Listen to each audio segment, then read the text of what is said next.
Captain Jake Morrison stood on the bridge of the UES Defender, watching the stars through the main view screen. The ship was the pride of humanity's fleet with weapons and shields that took 20 years to build. Jake had been commanding her for 3 years now, and he loved every moment of it. The Defender was patrolling the outer edge of human space where new colonies were growing on distant worlds. The morning shift had just started when Lieutenant Sam Baker called out from his station. His voice was calm, but Jake could hear something wrong in it. Sam was looking at his screens with a confused expression, and Jake walked over to see what was happening. "Captain, we have multiple contacts approaching New Terra," Sam said while pointing at the display. "They just appeared out of nowhere about 10 minutes ago." Jake looked at the screen and saw dozens of bright dots moving toward the colony world. New Terra was home to 3 million people who had been living there for almost 15 years. It was one of humanity's most successful colonies with farms and cities that rivaled anything on Earth. "What kind of ships are they?" Jake asked while studying the formation. The vessels were moving in perfect lines like they were part of a military fleet. "Unknown design, sir," Sam replied while typing commands into his computer. "They don't match any human ships in our database, and they're not responding to our communication attempts." Jake felt his stomach tighten. Humanity had been alone in space for over 50 years since they first developed faster-than-light travel. They had found many worlds that could support life, but never any signs of other intelligent species. The idea that aliens might exist was something scientists talked about, but most people thought it would never happen. "Send a message to Earth Command immediately," Jake ordered while moving back to his captain's chair. "Tell them we have first contact with unknown vessels near New Terra." Before Sam could respond, the ship's communication system came alive with a priority signal from the colony. The voice that came through was filled with panic and fear. "This is Governor Pete Collins on New Terra," the man said with his voice shaking. "We have unknown ships in orbit, and they're not answering our attempts to talk to them. Please advise what we should do." Jake grabbed the communication device and spoke into it. "Governor, this is Captain Morrison on the Defender. We see the ships, and we're moving to your location now. Keep your people calm and stay inside your buildings until we know more." The Defender turned toward New Terra and began accelerating at maximum speed. Even with their fastest engines, it would take 6 hours to reach the colony. Jake hoped that would be enough time to figure out what was happening. 2 hours into their journey, the alien ships began moving closer to New Terra. Jake watched on his screens as the vessels took positions around the planet like they were preparing for something. The ships were unlike anything humans had ever built. They looked like they were made of crystal or glass, and they seemed to glow with their own light. "Sir, I'm detecting energy buildups on the alien vessels," Sam reported while checking his instruments. "It looks like they're charging some kind of weapons." Jake felt ice in his veins. If these aliens were preparing to attack, then 3 million innocent people were in danger, and there was nothing he could do to stop it. The Defender was still 4 hours away, and even if they arrived in time, they were just one ship against dozens of alien vessels. "Open a channel to the alien fleet," Jake commanded. "All frequencies." Sam worked at his station for several minutes before nodding to his captain. Jake took a deep breath and spoke into the communication system. "Unknown vessels, this is Captain Jake Morrison of the human ship Defender. New Terra is a peaceful colony with families and children. We want to talk to you and find a way to avoid any conflict." They waited for 5 minutes, but there was no response from the alien ships. The crystal vessels continued to move into attack positions, while energy readings showed their weapons were almost ready to fire. Suddenly, the communication system activated again, but this time it was not from New Terra. A voice came through that was clearly not human. It spoke in broken English with strange sounds that made Jake's skin crawl. "Weak species must submit or perish," the alien voice said with no emotion. "Your kind builds on sacred ground without permission. The Zephyrian Empire claims this world for our ancestors who sleep beneath its surface." Jake tried to respond, but the alien transmission ended before he could say anything. On his screens, he watched in horror as the crystal ships began firing beams of pure energy down at New Terra. The weapons were unlike anything humans had ever seen. Where the beams touched the planet's surface, everything simply disappeared. Buildings vanished in seconds, leaving nothing behind, not even rubble or dust. The energy beams seemed to break apart matter itself at the smallest level. Jake watched 3 million people die in the space of 10 minutes, and there was absolutely nothing he could do to save them. The alien ships continued their attack until every city and town on New Terra was gone. The farms disappeared along with the spaceport, and even the mountains where people had built homes. When the attack ended, New Terra looked like a dead world that had never been touched by human hands. Jake sat in his captain's chair, staring at the empty planet below. His crew was silent around him as they tried to understand what they had just witnessed. The alien ships began moving away from New Terra as quickly as they had arrived. "Sir, should we pursue them?" Sam asked quietly. Jake shook his head. The Defender was powerful, but it was still just one ship against an entire alien fleet. Following them would only result in more human deaths, and Jake had already seen enough killing for one day. "No," he said while standing up from his chair. "Send everything we recorded to Earth Command. Tell them that humanity is no longer alone in the universe and we just made our first enemy." The Defender remained in orbit around New Terra for 6 more hours, waiting for any survivors, but none were found. The alien weapons had been too thorough and too fast. As Jake finally gave the order to return to Earth, he wondered if this was just the beginning of something much worse. 3 million people had died without warning and without any chance to defend themselves. The aliens had called themselves the Zephyrian Empire, and they seemed to believe humans had done something wrong by building colonies on distant worlds. Jake realized that humanity's expansion into space had just become much more dangerous than anyone had ever imagined. 3 weeks after the massacre at New Terra, a human delegation arrived at the most important place in the galaxy. The Galactic Council Station orbited around a neutral world called Kepler Prime, where dozens of alien species came together to discuss trade and prevent wars between different civilizations. Director Ryan Phillips led the human team as they walked through corridors filled with beings they had never imagined could exist. Some aliens looked like walking trees with bark for skin, while others seemed to be made of living metal that changed shape as they moved. The station was huge, with sections built for species that breathed different gases or needed different gravity levels. Ryan had been Earth's top diplomat for 15 years, but nothing had prepared him for this moment. Humanity had learned about the Galactic Council only 2 weeks ago, when they finally decoded some of the communication signals the Zephyrian ships had been transmitting. The discovery that an entire galactic civilization existed without humanity's knowledge was shocking enough, but now they needed help from these strangers to survive. The human delegation included Admiral Lisa Carter, who had commanded Earth's defense fleet since the New Terra attack. She walked beside Ryan with her military uniform, making her stand out among the diplomatic clothes the others wore.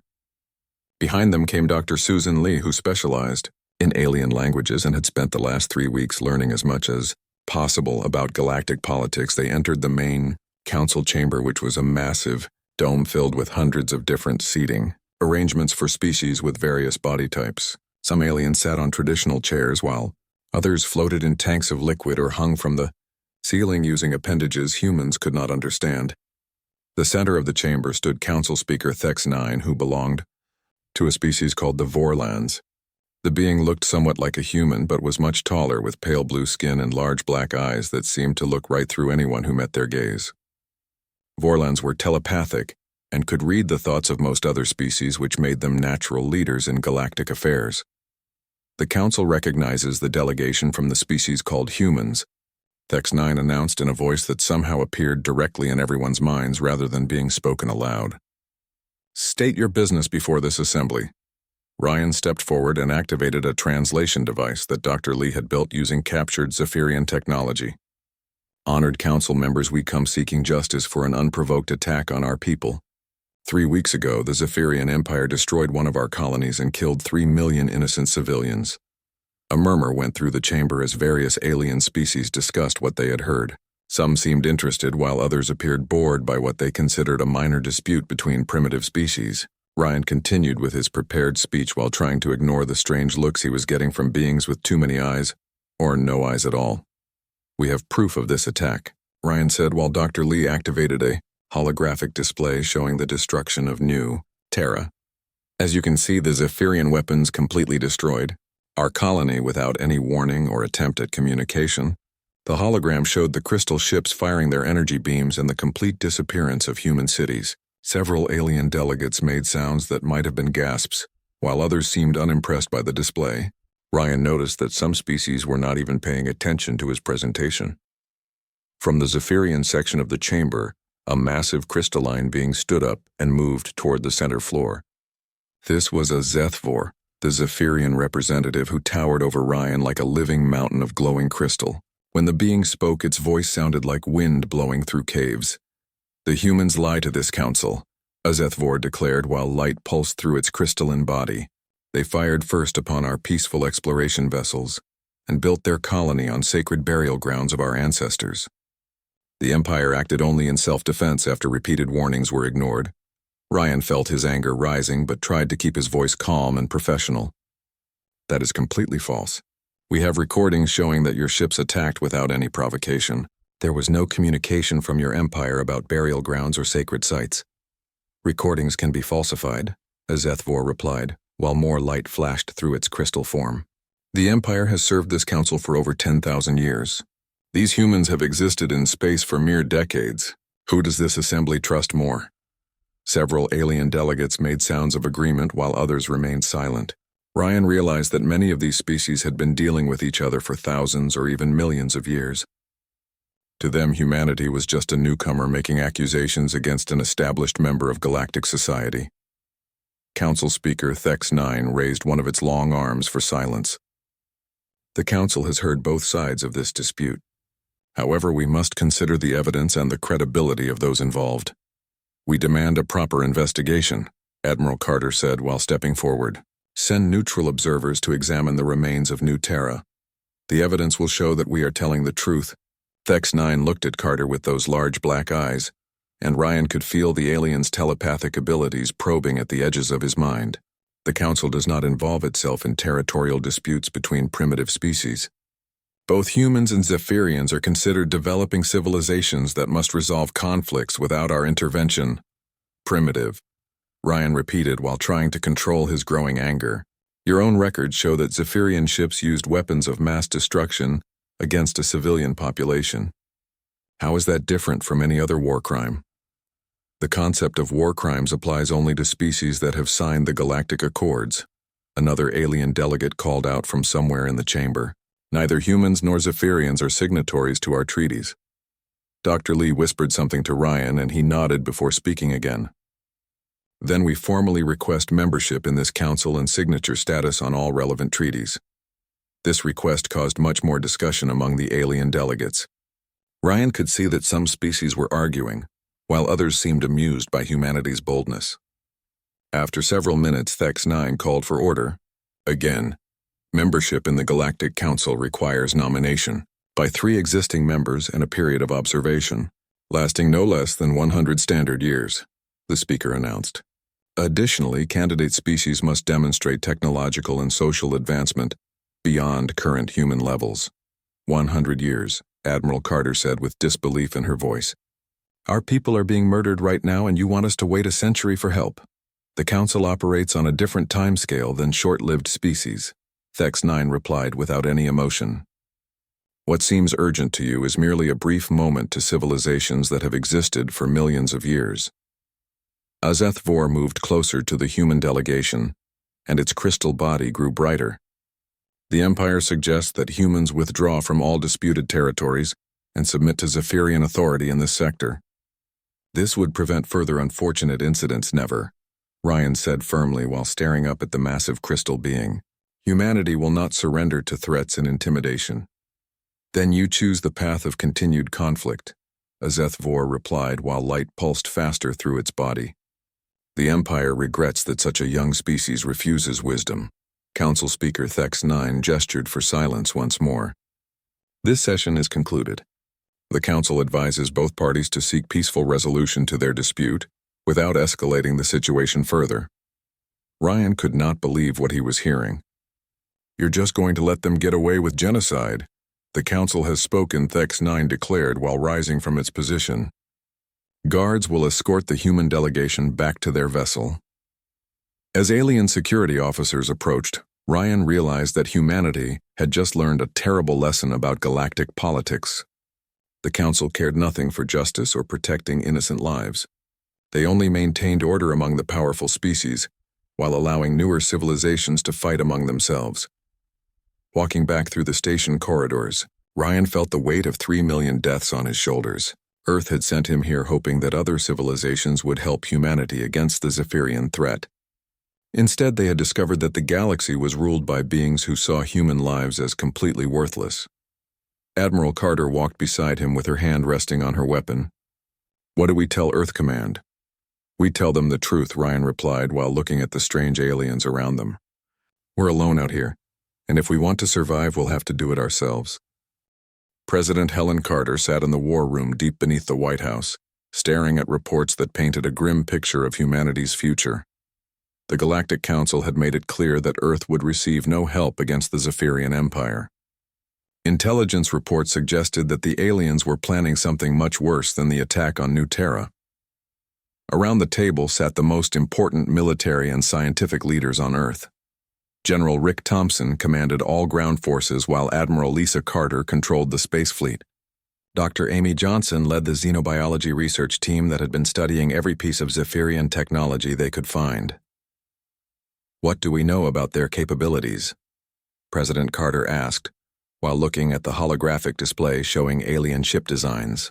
Colonel Steve Parker stood up and activated his presentation. He had been working for 3 weeks to understand Zephyrian weapons using fragments recovered from New Terra. The energy beams they used are unlike anything in our technology. They don't just destroy matter, they seem to break it apart at the molecular level. The display showed microscopic images of materials that had been exposed to Zephyrian weapons. Instead of being burned or melted, the samples looked like they had been carefully taken apart piece by piece. Even the scientists could not explain how such precise destruction was possible. "How many ships do they have?" Admiral Carter asked while studying tactical reports.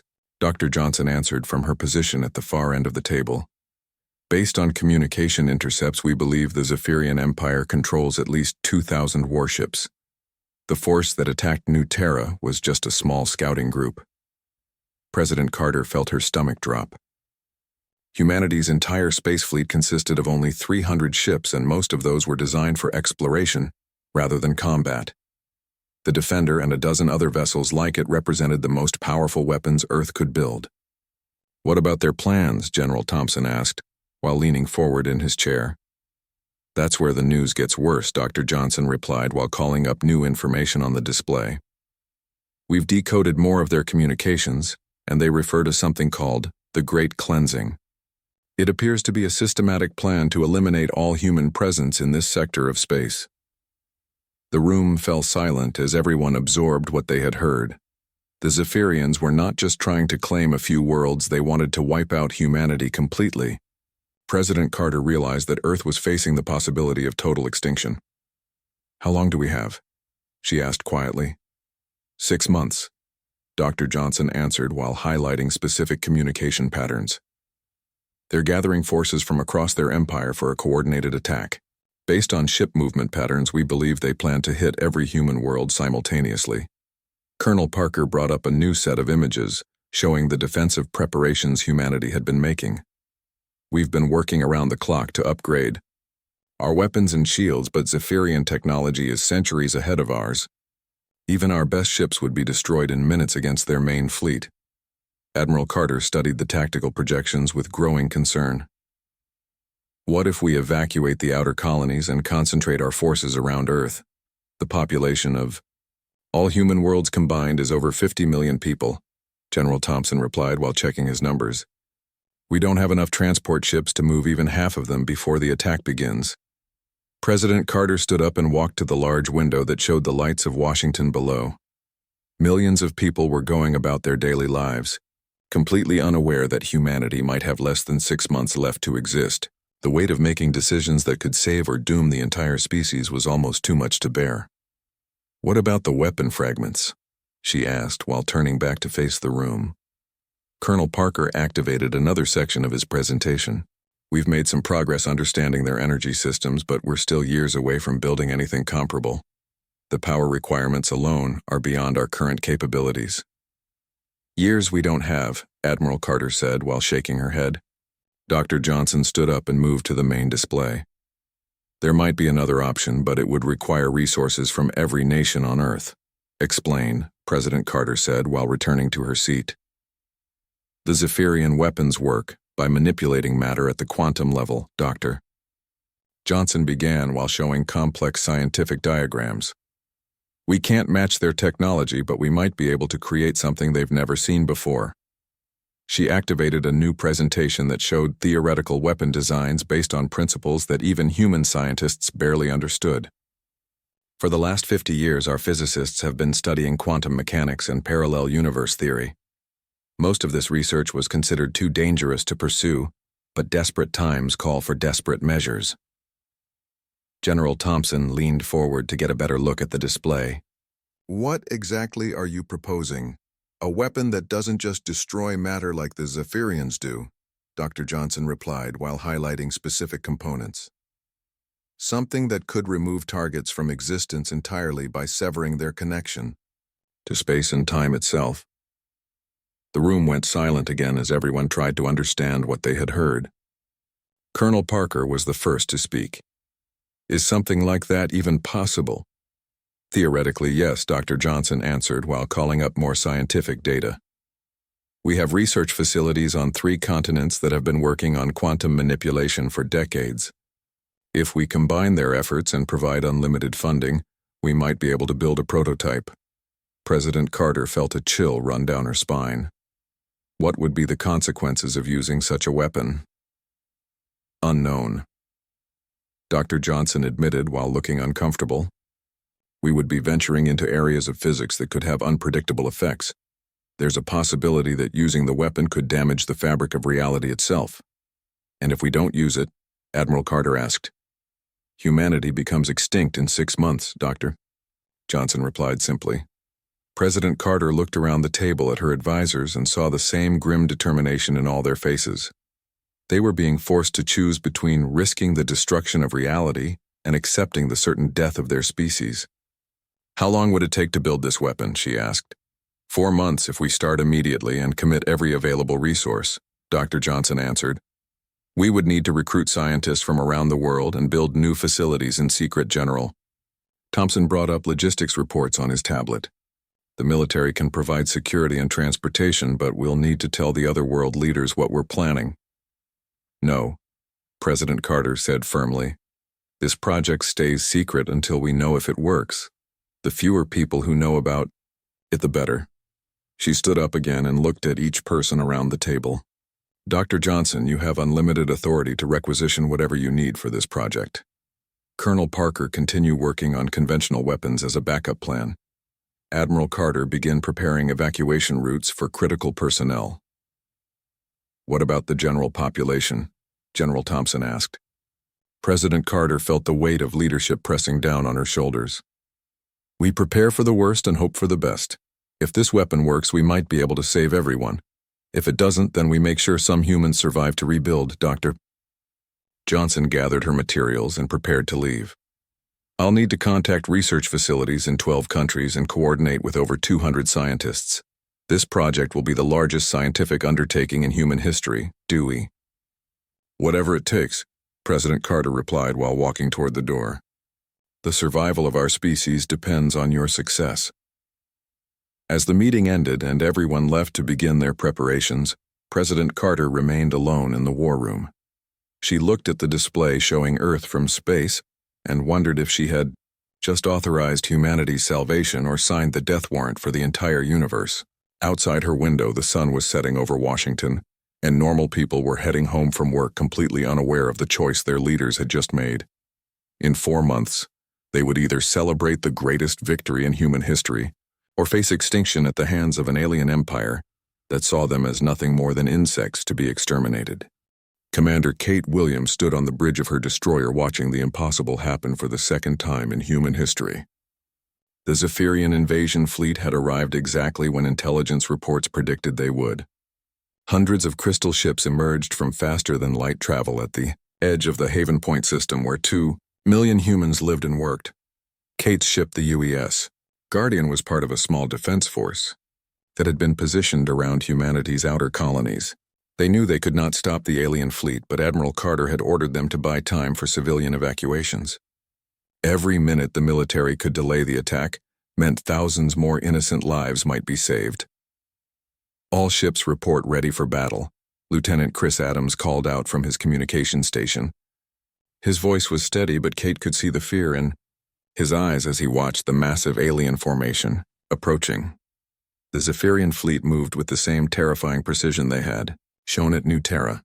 Their crystal ships caught light from the local star and reflected it in patterns that would have been beautiful under different circumstances. Kate counted over 200 vessels in the main assault group, with more arriving every few minutes. Enemy ships are charging weapons, Tactical Officer Janet Price reported while monitoring her instruments. Energy signatures match what we recorded during the New Terra attack. Kate activated the ship's communication system and spoke to her crew of 300 men and women. This is the captain. We all know why we're here and what we're facing. Our job is to give the transports time to evacuate as many people as possible. Every shot we fire and every second we survive means human lives are saved. She paused for a moment while watching the alien ships continue their approach. I won't lie to you about our chances, but I will tell you that what we do here today will be remembered as long as humanity exists. Make every shot count. The first wave of transport ships began, lifting off from Haven Point, carrying families and children toward the safety of Earth. Kate could see them on her screens, as dozens of civilian vessels struggled to escape the planet's gravity while the Zephyrian fleet closed in.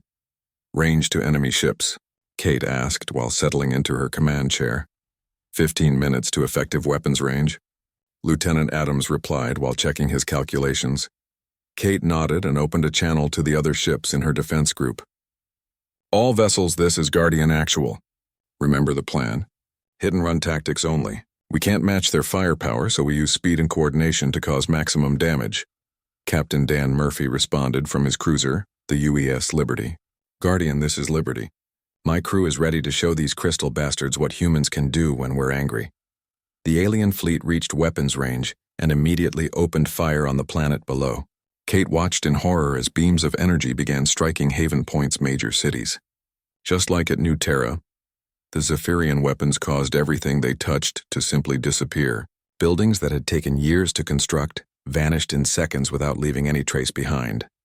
All ships attack, Kate ordered while her gunner targeted the nearest Zephyrian vessel. The human defense force opened fire with everything they had. Missiles and energy beams lanced out toward the crystal ships while the smaller human vessels used their superior speed to avoid return fire. For a few minutes it looked like the tactics might work as several alien ships took damage from concentrated human attacks. Then the Zephyrians began targeting the human fleet directly. Kate watched 3 of her ships disappear under the alien weapons in less than 30 seconds. The crystal vessels were simply too powerful and too numerous for humanity's small defense force to handle. Guardian, this is Liberty. Captain Murphy's voice came through the communication system. I'm taking heavy damage and my engines are failing. Kate could see Murphy's ship on her tactical display. The Liberty was surrounded by 6 Zephyrian vessels that were systematically destroying her systems. There was no way the cruiser could escape from the trap it had fallen into. Liberty, get out of there, Kate ordered while turning her own ship to provide support. Negative, Guardian, Murphy replied with determination in his voice. I've got a better idea. Tell my wife I love her. Kate realized what Murphy was planning and tried to stop him. Dan, don't do it. There has to be another way. This is the only way, Murphy said as his ship changed course directly toward the largest Zephyrian vessel. Tell Earth Command that the Liberty went down fighting. Kate watched helplessly as Murphy's cruiser accelerated toward the alien command ship. The Zephyrians tried to destroy the Liberty before it could reach them, but Murphy had disabled his ship's safety systems and was using every bit of power to increase speed. The Liberty struck the Zephyrian command vessel at nearly the speed of light. The explosion was visible from hundreds of thousands of miles away, as both ships were completely destroyed in a blast of pure energy. Murphy and his crew of 400 gave their lives to eliminate one enemy vessel, and Kate felt both pride and grief at their sacrifice. Captain, we're receiving a priority message from Fleet Command, Lieutenant Adams reported while working at his station. Kate activated the communication system and heard Admiral Carter's voice coming through with urgency. All defense groups begin immediate withdrawal to fallback positions. The evacuation is complete for now. Looking at her tactical display, Kate could see that most of the transport ships had successfully escaped from Haven Point. The human defense force had bought enough time to save Over 1 million people, even though the cost had been terrible. All remaining ships follow my lead, Kate ordered while turning the Guardian away from the planet. We've done what we came to do. As her small fleet retreated, Kate watched the Zephyrian ships continue their bombardment of Haven Point. The planet that had been home to 2 million humans for over 20 years was being systematically erased from existence. Soon there would be nothing left to show that people had ever lived there. 3 hours later, Kate received reports that the alien fleet had moved on to attack New Dallas, another major human colony. The pattern was becoming clear. The Zephyrians were not just conquering human worlds. They were eliminating every trace that humanity had ever existed in this part of space. Captain, we're receiving a transmission from Earth Command, Lieutenant Adams announced. Admiral Carter's face appeared on the main screen, looking tired and grim. Kate, I need you to fall back to the Terra system immediately. Intelligence reports suggest the main Zephyrian fleet is heading for Earth itself. Kate felt ice in her stomach. If the aliens reached Earth, then it would be the end of everything. Over 10 billion people lived on humanity's homeworld, and there was nowhere else for them to go. Admiral, what about the outer colonies? Kate asked while studying the tactical situation. We're abandoning them, Admiral Carter replied with pain in her voice. Dr. Johnson's special project is almost ready, and we need every ship we have to defend Earth long enough for her to complete it. Kate didn't know what the special project was, but she could hear hope in the Admiral's voice for the first time since the war began. Understood, Admiral. Guardian and remaining ships are heading home. As her fleet began the journey back to Earth, Kate looked one last time at the burning remains of Haven Point. 5 million humans had died in the last few hours, and the Zephyrian Empire was just getting started with their campaign of extermination. But Captain Murphy's sacrifice had shown the aliens something they might not have expected. Humans would not surrender quietly, and they were willing to die fighting rather than accept defeat. Kate hoped that lesson would matter when the final battle came to Earth itself. The war was far from over, but humanity had learned valuable lessons about their enemy. The Zephyrians were powerful and ruthless, but they could be hurt if humans were clever and determined enough. Kate just hoped that Dr. Johnson's secret weapon would be ready when Earth's 10 billion people needed it most. Agent Nick Foster sat alone in the pilot seat of an unmarked human vessel as it approached the Galactic Council station. Behind him in the cargo bay was a device that represented 4 months of desperate work by Earth's greatest scientific minds. Dr. Johnson had called it Project Last Stand, and Nick was about to deliver humanity's final message to the galaxy. The ship was small and looked like a typical diplomatic transport, but it carried technology that no other species had ever seen. Nick had been chosen for this mission because he was humanity's most experienced intelligence operative, and he knew how to stay calm under pressure. What he was about to do would either save his species or start a war that could destroy the entire galaxy. Galactic Council Station, this is diplomatic vessel Terra requesting emergency session, Nick transmitted, while his ship moved into the station's approach vector. The response came back in the usual cold tone that Council officials used when dealing with younger species. Terra, your species does not have scheduled access to Council chambers. Return to your home system immediately. Nick had expected this response and activated a special communication system that Dr. Johnson's team had built using captured Zephyrian technology. Council Station, I invoke the right of final testament under galactic law. Humanity demands to address the Assembly before our extinction. There was a long pause before the response came back. The right of final testament was an ancient law that allowed any species to make one last statement before they died out completely. It had not been used in over 10,000 years because most species preferred to fade away quietly, rather than bother the Council with their problems. Terra, you are cleared for emergency docking, the station controller finally replied. You have 1 hour to present your testimony. Nick guided his ship into the docking bay and felt the artificial gravity take hold as the vessel settled onto the landing platform. He checked his equipment one more time and made sure the special transmitter was ready to broadcast to every inhabited system in the galaxy. What he was about to say would be heard by trillions of beings across hundreds of worlds. Walking through the station corridors, Nick noticed that word of his arrival had spread quickly. Alien beings that normally ignored human presence were staring at him with curiosity, and some with what might have been pity. The galaxy expected to witness the final words of a dying species. The council chamber was packed with representatives from dozens of different civilizations. Nick could see Vorlons with their telepathic abilities, crystallites made of living silicon, and dozens of other species that humanity had never encountered. At the center of the chamber, council speaker Thex-9 waited with the same emotionless expression it always wore. "The council recognizes Agent Nick Foster of the human species," Thex-9 announced telepathically. "State your final testimony before this assembly." Nick walked to the center of the chamber and activated his transmitter. He knew that his words were now being broadcast to every major civilization in the galaxy. This was humanity's chance to tell their story before they disappeared forever. "Honored council members and civilizations of the galaxy," Nick began while looking around the chamber. "I stand before you as a representative of a species that has been condemned to extinction through your indifference and cowardice." A murmur went through the chamber as alien delegates reacted to his accusation.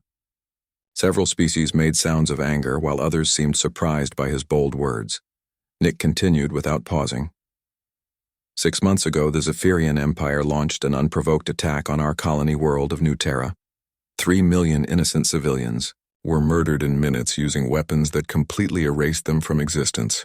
When we came to this council seeking justice, we were told that genocide was merely a minor dispute between primitive species. The Zephyrian representative HFY War stood up from its section of the chamber. "The human lies to save his dying race. The Empire acted in self-defense against illegal occupation of sacred territory." Nick turned to face the massive crystal being and smiled with no warmth in his expression. "Your sacred territory excuse has been exposed as the fraud it always was. Our archaeological teams found no evidence of any Zephyrian presence on New Terra before human colonization. You murdered 3 million people because you could and because you thought no one would stop you. The Empire will not be accused by a species that will be extinct within days," as HFY replied, while light pulsed angrily through its crystal body. "You're right about one thing," Nick said while activating another part of his transmitter. "Humanity as you know it will be extinct very soon, but not in the way you think." The chamber fell silent as Nick's words were broadcast across the galaxy. He could see confusion on the faces of alien delegates who did not understand what he meant.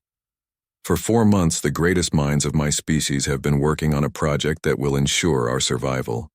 We have created something that has never existed before in galactic history, a weapon that doesn't just destroy matter like your primitive energy beams."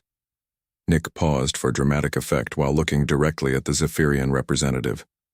"We have built a device that can remove targets from existence entirely, not just kill them, but erase them from the timeline itself as if they never existed at all."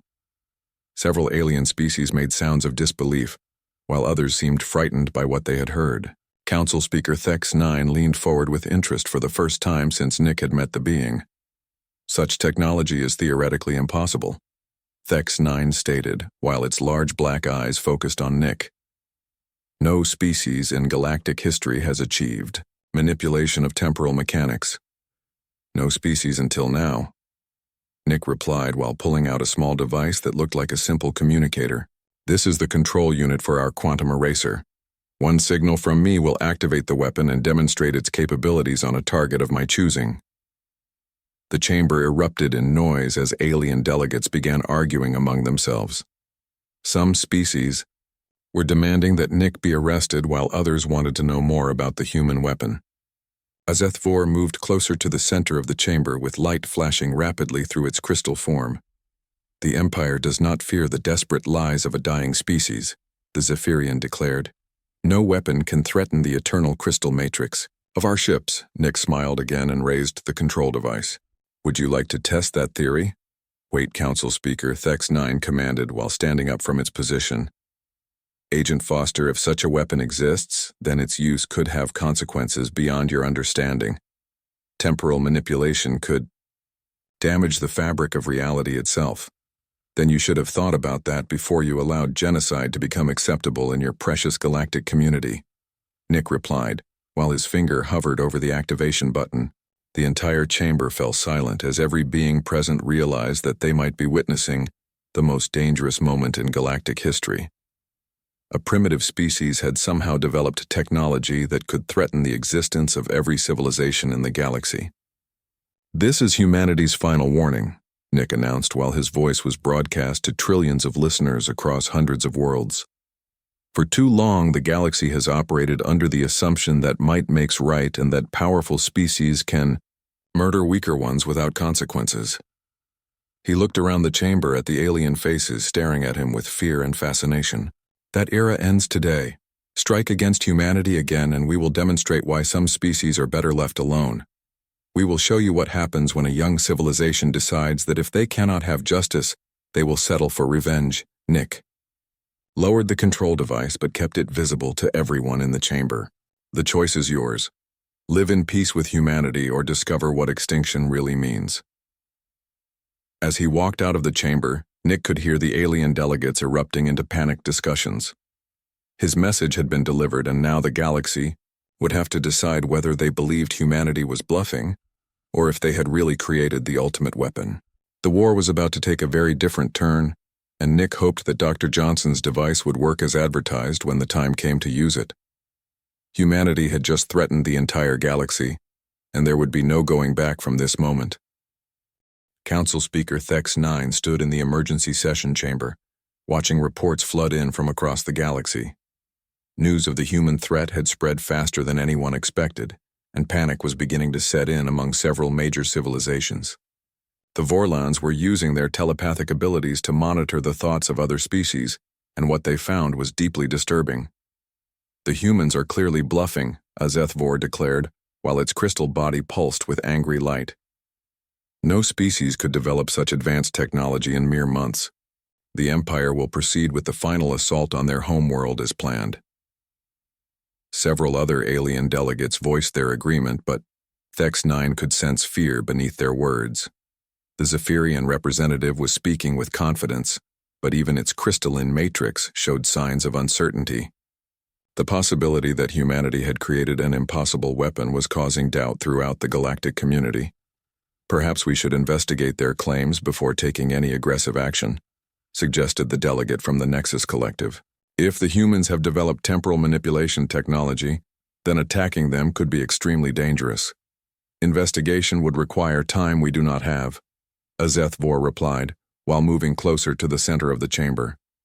"The Empire's fleet is already approaching the human home system. Orders have been given and cannot be recalled." Thex-9 accessed the Galactic Communication Network and confirmed that the Zephyrian invasion force was indeed moving toward Earth. Over 500 crystal ships were approaching humanity's last stronghold with enough firepower to reduce the planet to cosmic dust. If the humans were bluffing, then their species would be extinct within hours. "The Empire has served this council faithfully for 10,000 years. Azeth-Vor continued, while addressing the assembled delegates. "We will not be intimidated by the desperate threats of a primitive species facing extinction." At that moment, alerts began flashing throughout the chamber, as the Galactic Monitoring Network detected something unprecedented happening in the human home system. Thex-9 accessed the sensor data and felt something that Vorlons rarely experienced: shock. All delegates observed the main display, Thex-9 announced while activating the chamber's holographic system. The display showed real-time images from the battle zone around Earth where the Zephyrian fleet had just arrived. Hundreds of crystal ships were taking positions around the planet, while a much smaller human defense force prepared for what everyone expected to be humanity's final battle. Then something impossible happened. The largest Zephyrian vessel, a massive command ship carrying 50,000 crew members, simply vanished. Not destroyed in an explosion and not damaged by weapons fire. It disappeared completely as if it had never existed at all. "Sensor malfunction," Azeth-Vor declared while studying the display. "The Empire's flagship cannot simply disappear." Thex-9 was already analyzing the data using the most advanced detection equipment in the galaxy. All sensors confirmed the same reading. The vessel is gone and there is no trace that it was ever present. A second transmission from Agent Foster appeared on the Galactic Communication Network. The human was speaking from his small ship near the Galactic Council Station while looking directly into the camera with cold determination. Honored Council members, you have just witnessed the first demonstration of humanity's quantum eraser, Foster announced while holding up the same control device he had shown in the chamber. The Zephyrian command ship has been removed from existence, along with its entire crew of 50,000 beings. The display switched to show detailed sensor readings from the battle zone. Where the massive Zephyrian flagship had been floating, there was now only empty space. Even more disturbing was the fact that the other alien ships in the fleet were acting as if the command vessel had never existed at all. The weapon does not simply destroy targets, Foster continued while his message was broadcast across the galaxy. It severs their connection to the timeline itself. As far as reality is concerned, that ship and its crew never existed. They have been erased from history. Panic erupted in the council chamber as delegates from dozens of species began arguing and shouting. Some were demanding immediate action against humanity, while others were calling for surrender. The crystallites were making sounds like breaking glass, while the Vorlans were struggling to process the telepathic chaos around them. "This is impossible," Azethvor repeated while its crystal form began to flicker with unstable energy patterns. "No species has ever achieved temporal manipulation. The humans must be using some kind of illusion technology." Thex-9 was analyzing data streams from across the galaxy, and what it found confirmed humanity's claims. Every record of the destroyed Zephyrian ship was being automatically updated to remove any reference to its existence. Computer systems throughout galactic civilization were rewriting themselves to maintain temporal consistency. The weapon appears to function exactly as the humans described, Thex-9 announced while its telepathic abilities detected growing terror among the assembled delegates. "The target has been completely removed from the timeline." Agent Foster's transmission continued with his next words, sending chills through every being in the chamber. "This was a minimal demonstration using our smallest quantum eraser. We have larger devices capable of targeting entire fleets or even entire planets." The implications of his statement hit the galactic community like a physical blow.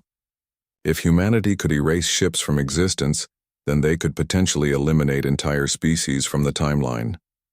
Civilizations that had existed for millions of years could be removed from history as if they had never evolved at all.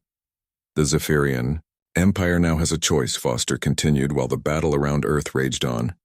Withdraw your fleet and accept permanent peace with humanity, or face the consequences of continued aggression. On the main display, the remaining Zephyrian ships were beginning to retreat from Earth orbit. Without their command vessel, the alien fleet was in complete disarray. Many of the crystal ships seemed confused about their mission, since their commanding officers had been erased along with the flagship. "The Empire does not negotiate with terrorists," Azethvor declared, but its voice lacked the confidence it had shown earlier. "We are not terrorists," Foster replied while his image appeared on screens throughout the galaxy. "We are a species that has been pushed to the edge of extinction by your Empire's genocidal ambitions. You have taught us that mercy is weakness, and that might makes right." The human agent paused for a moment while looking directly at the Zephyrian representative. "Now you will learn what those lessons mean when applied by a species with nothing left to lose." Another alert flashed through the chamber as sensors detected the second-largest Zephyrian vessel beginning to fade from existence. The ship's hull was becoming transparent as its connection to the timeline was gradually severed. 50,000 more alien crew members were about to be erased from history. "Wait," Azethvor called out while its crystal form pulsed with desperate energy. "The Empire is willing to discuss terms." Foster's finger hesitated over the control device as the Zephyrian ship continued to fade. "Discuss terms or accept unconditional surrender?" "Unconditional surrender," Azethvor replied while the massive crystal being seemed to shrink in size. The fading Zephyrian ship immediately returned to full opacity as Foster deactivated the quantum eraser. "All Zephyrian forces will withdraw from human space immediately. Any future aggression against humanity will result in the complete erasure of your species from galactic history." Thex-9 watched as the alien fleet around Earth began jumping to faster than light speed in complete retreat. The most powerful military force in the galaxy was fleeing from a handful of human ships because they could not fight an enemy that could simply delete them from existence. "The demonstration is complete," Foster announced, while his transmission reached every inhabited world in the galaxy. "Humanity hereby claims the right to defend itself by any means necessary. The age of unpunished genocide is over." As the session ended and delegates began filing out of the chamber in stunned silence, Thex 9 realized that the balance of galactic power had shifted forever. A species that had been considered primitive and insignificant had just revealed technology that could threaten the existence of every civilization in the galaxy. The humans had not conquered the galaxy through superior firepower or advanced technology. They had achieved something far more terrifying. They had made themselves impossible to attack. No species would dare risk erasure from the timeline, and humanity knew it. The war was over, but the consequences of what had happened would reshape galactic civilization for millions of years to come.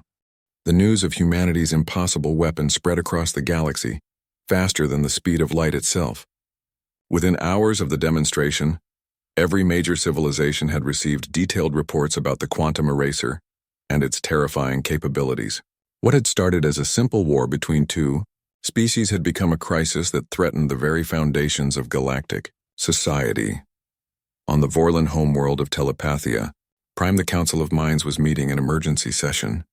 These ancient beings had existed for over 2 million years, and their telepathic abilities allowed them to sense the thoughts and emotions of species across the galaxy. What they were detecting now was unlike anything in their long history. Elder Vorth Prime spoke to the assembled council with concern radiating from its massive brain. "The terror we sense throughout the galaxy is unprecedented. Civilizations that have never known fear are now questioning their very existence. The Vorlons had always been natural leaders in galactic affairs, because their telepathic abilities made them excellent mediators and peacekeepers. They could sense when other species were lying or planning aggressive actions, but now their gift had become a curse as they experienced the panic of trillions of beings simultaneously. The humans have created something that violates the fundamental laws we all agreed to follow," declared Elder Kessmind while accessing reports from the Galactic Council. "They have weaponized the timeline itself and made existence conditional on their approval." On the Silicon worlds of the Crystallite Federation, emergency meetings were being held in crystal chambers that had not seen such activity in centuries. The Crystallites were one of the oldest species in the galaxy, with some individuals existing for over 10 million years. The idea that they could be simply erased from history was incomprehensible to beings who had watched galaxies form and die. Chairman, Silicon 9 addressed the gathered minds of his people through quantum resonance frequencies. "Analysis of the human weapon suggests it operates on principles that we abandoned millions of years ago. They have explored areas of physics that we deemed too dangerous to pursue. The Crystallites had achieved perfect harmony with the universe through careful study and respect for natural laws. They had discovered the theoretical basis for temporal manipulation eons ago, but had chosen not to develop such technology because of the risks involved. Now a young species had created what they had feared to even attempt." On the water world of Aquaticus Prime, the depth dwellers were experiencing emotions their species had not felt in thousands of years. These beings lived in the deepest oceans of their world and had achieved perfect peace through meditation and isolation from galactic conflicts. The news that reality itself could be rewritten had shattered their tranquil existence. The great current spoke through bioluminescent patterns that rippled across the ocean floor. The young landwalkers have torn apart the fabric that holds existence together. We sense disturbances in the quantum foam that surrounds all matter. Across the galaxy, military leaders were reaching the same conclusion independently. Admiral Zex4 of the Mechanoid Empire was reviewing tactical reports with his command staff when he made an announcement that would be repeated on countless worlds, all offensive. Operations are suspended indefinitely, the mechanical being declared while his optical sensors processed the data from the human demonstration. No target is worth the risk of temporal erasure. The mechanoids had conquered 17 star systems through superior technology and logical strategy. Their computer minds could calculate the odds of any military engagement with perfect accuracy. The mathematics of fighting an enemy that could delete you from history showed only one possible outcome: total defeat. On the gas giant windstorm in the Tempest sector, The sky dancers were performing emergency rituals to calm the storm currents that flowed through their atmosphere.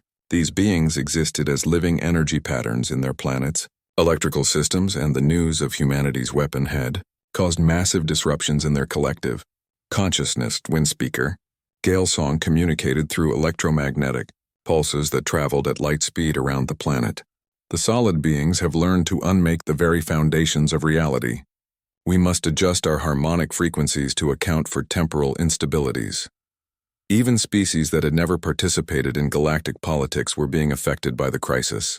The hive mind of the insect collective was experiencing disruptions in its unity as individual drones began questioning whether their existence was secure. For the first time in their history, the collective consciousness was fracturing under the weight of existential fear. Queen Mind Buzz Alpha transmitted chemical signals through the hive network while trying to maintain order among her billions of subjects. Unity must be preserved despite the chaos created by the mammalian species. We shall adapt to this new reality as we have adapted to all previous challenges. The economic impact of the crisis was becoming apparent as trade routes throughout the galaxy began shutting down. Species that had conducted business for centuries were now afraid to travel between systems in case they encountered human ships carrying quantum erasers. The galactic economy, which had been stable for millennia, was beginning to collapse. On the trade hub of Commerce Station, Alpha representatives from dozens of civilizations were meeting to discuss the crisis. Trademaster Coin Counter of the Mercantile Guild was struggling to maintain order as panic buying and mass cancellations of contracts threatened the entire galactic economy. The humans have not only weaponized time itself, but they have also weaponized fear, Coin Counter announced while reviewing the latest economic reports. Civilizations are hoarding resources and canceling trade agreements out of terror that they might offend the temporal manipulators. The Galactic Council was in chaos as emergency sessions were called every few hours to address new developments. Species that had been allies for millions of years were now arguing about how to respond to the human threat. Some wanted immediate diplomatic contact, while others demanded complete isolation from humanity. Council Speaker Vex9 was using every telepathic ability it possessed to maintain order among the panicking delegates. We must remember that the humans have not used their weapon aggressively beyond the demonstration. They appear to want peace rather than conquest. Peace enforced through the threat of extinction, replied Ambassador Stoneheart of the Rock People. How can we trust beings who would develop such an abomination? The debate continued for hours as species that had coexisted peacefully for eons turned on each other in their fear of the human weapon. Ancient alliances were dissolving while new factions formed based on different approaches to dealing with the temporal threat. In the deepest archives of the galaxy, historical records were being reviewed by scholars trying to find any precedent for the current crisis. The keeper of records was an ancient artificial intelligence that had witnessed the rise and fall of countless civilizations over billions of years. Search parameters complete, the AI announced, while accessing databanks that contained the history of galactic civilization. No previous species has achieved practical temporal manipulation. The humans have entered territory that was considered purely theoretical.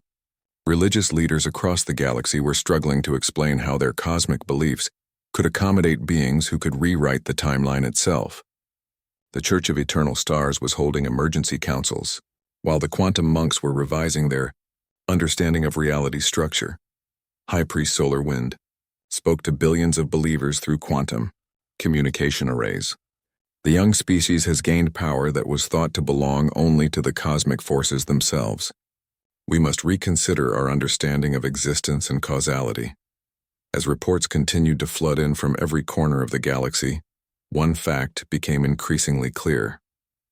Humanity had not just won a war, they had fundamentally changed the nature of galactic civilization. The threat of temporal erasure had created a new form of power that made traditional military might obsolete.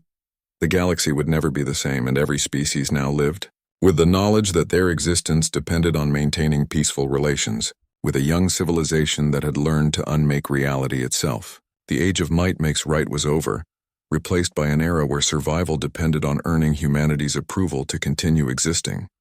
6 months after humanity's demonstration of their reality-altering weapon, Director Ryan Phillips returned to the Galactic Council station at Kepler Prime aboard a heavily escorted human diplomatic vessel. The same council that had dismissed human concerns about genocide now waited anxiously to hear what terms humanity would demand in exchange for not using their timeline manipulation technology against other species.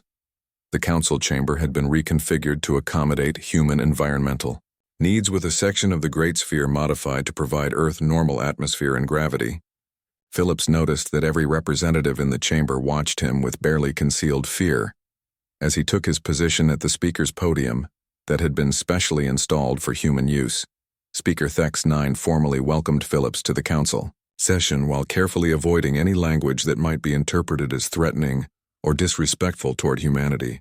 The ancient crystalline being had spent months studying human psychology and culture, trying to understand how to interact safely with a species that possessed such dangerous capabilities. Phillips began his address by acknowledging that recent events had changed the relationship between humanity and the rest of galactic civilization in ways that no one had anticipated. He stated that humans understood the fear that their weapon had created throughout the galaxy, and that they took this responsibility very seriously. The human diplomat explained that humanity had never wanted to develop such dangerous technology, but had been forced to explore extreme options by the Zephyrian genocide and the Council's refusal to provide any assistance. Phillips pointed out that 3 million innocent people had died, while the galactic community watched without taking action to stop the killing. Phillips announced that humanity was prepared to offer the galaxy a simple bargain that would ensure the timeline manipulation weapon would never be used again. Humans would permanently seal away their reality-altering technology in exchange for a new galactic order based on principles that would prevent future genocides and aggressive wars. The proposed Terra Accords would establish humanity as the ultimate guarantor of galactic peace, with the authority to intervene in conflicts that threaten to escalate into wars of extinction. Any species that attempted to commit genocide or destroy entire civilizations would face the possibility of being removed from the timeline if conventional diplomatic solutions failed. Phillips emphasized that humanity preferred never to use their weapon again, and hoped that its mere existence would be sufficient to deter aggressive behavior throughout the galaxy. He explained that humans wanted to focus on peaceful cooperation and exploration, rather than serving as galactic enforcers, but were willing to accept this responsibility if necessary. The council chamber remained completely silent as Phillips outlined the specific terms of the proposed agreement, including the establishment of joint human-alien patrol forces that would monitor potential conflicts and investigate reports of aggressive military buildups. These forces would be commanded by human officers with the authority to call for timeline intervention if peaceful solutions could not be found. Council Speaker Thex 9 asked what guarantees other species would have that humanity would honor their promise not to use the weapon for territorial expansion or to settle disputes in their own favor. Phillips replied that humans would submit to the same monitoring and restrictions as every other species, with their military activities subject to inspection by galactic observers. The Vorlan representative Minister Vex Kalar stated that her species' telepathic abilities had confirmed that Phillips was being completely honest about humanity's intentions, and that humans genuinely wanted to avoid using their dangerous weapon, except as a last resort. The Vorlan endorsement carried significant weight, because their telepathic reputation for truth detection was well established. Azeth Vor spoke for the remnants of the Zephyrian Empire to formally accept the Terra Accords and apologize for their genocidal attacks on human colonies. The Zephyrian representative pledged that their species would dedicate themselves to peaceful cooperation and would provide reparations to help rebuild the destroyed human settlements. One by one, the representatives of every major species in the galaxy voted to accept the Terra Accords and the new galactic order that would be enforced by the implicit threat of humanity's timeline weapon. The vote was unanimous because no one was willing to risk being erased from existence by opposing the agreement. Admiral Lisa Carter was promoted to Fleet Admiral and placed in command of the new Galactic Peace Force that would maintain order throughout civilized space. Carter established her headquarters on a neutral space station that was jointly operated by multiple species, with human personnel serving alongside alien officers and crew members. Captain Jake Morrison, who had witnessed the destruction of new Terra became the first human to command a mixed-species patrol fleet responsible for monitoring the former Zephyrian territory. Morrison worked with alien officers who had previously considered humans to be primitive, but now treated them with careful respect and cooperation. The joint patrol forces proved highly effective at preventing conflicts before they could escalate into wars because potential aggressors knew that human intervention might result in their complete removal from history. Several minor disputes between species were resolved through negotiation. When the alternative was facing humanity's ultimate weapon, Dr. Amy Johnson sealed away the plans and technology for the eraser in a secure facility that could only be accessed by unanimous vote of humanity's highest leadership. Johnson hoped that the weapon would never need to be built again, but understood that its existence served as the foundation for galactic peace. The years following the Terra Accords saw unprecedented cooperation between species that had previously been enemies or rivals as the threat of timeline erasure encouraged peaceful solutions to every significant dispute. Trade and cultural exchange flourished as civilizations worked together on projects that benefited everyone, rather than competing for dominance. Children of various species grew up together on space stations and colony worlds where humans and aliens collaborated on scientific research and exploration missions. The younger generation learned to see diversity as strength, rather than a source of conflict because they had never known a galaxy where war between species was considered acceptable. President Helen Carter established the Institute for Reality, studies to research the principles behind timeline manipulation, while ensuring that such dangerous technology could never be developed by accident or used for aggressive purposes. The Institute became a center for international cooperation in theoretical physics and quantum mechanics. The Galactic Council evolved into a more effective governing body that could actually prevent conflicts rather than just observing them, because every member species understood that failure to maintain peace might result in intervention by humanity's reality-altering capabilities. The Council's new powers were used wisely because the consequences of failure were too terrible to contemplate. Admiral Morrison often reflected on how humanity had been forced to become something they never wanted to be in order to survive the Zephyrian genocide. Humans had gained ultimate power in the galaxy, not through conquest but through their willingness to explore dangerous possibilities that other species had been too wise or too afraid to investigate. The final entry in Morrison's personal log described his hope that humanity's children would grow up in a galaxy where strength was measured by wisdom and restraint, rather than the ability to destroy enemies. The timeline weapon remained sealed away as a reminder that some knowledge was too dangerous to use, except when the survival of entire species was at stake. The new galactic order established by the Terra Accords created a peace that had never existed before in recorded history, because every species understood that aggressive warfare could result in retroactive extinction. Humanity had achieved what countless civilizations had failed to accomplish by developing a weapon so terrible that no one dared to use it or force others to deploy it in response to their actions.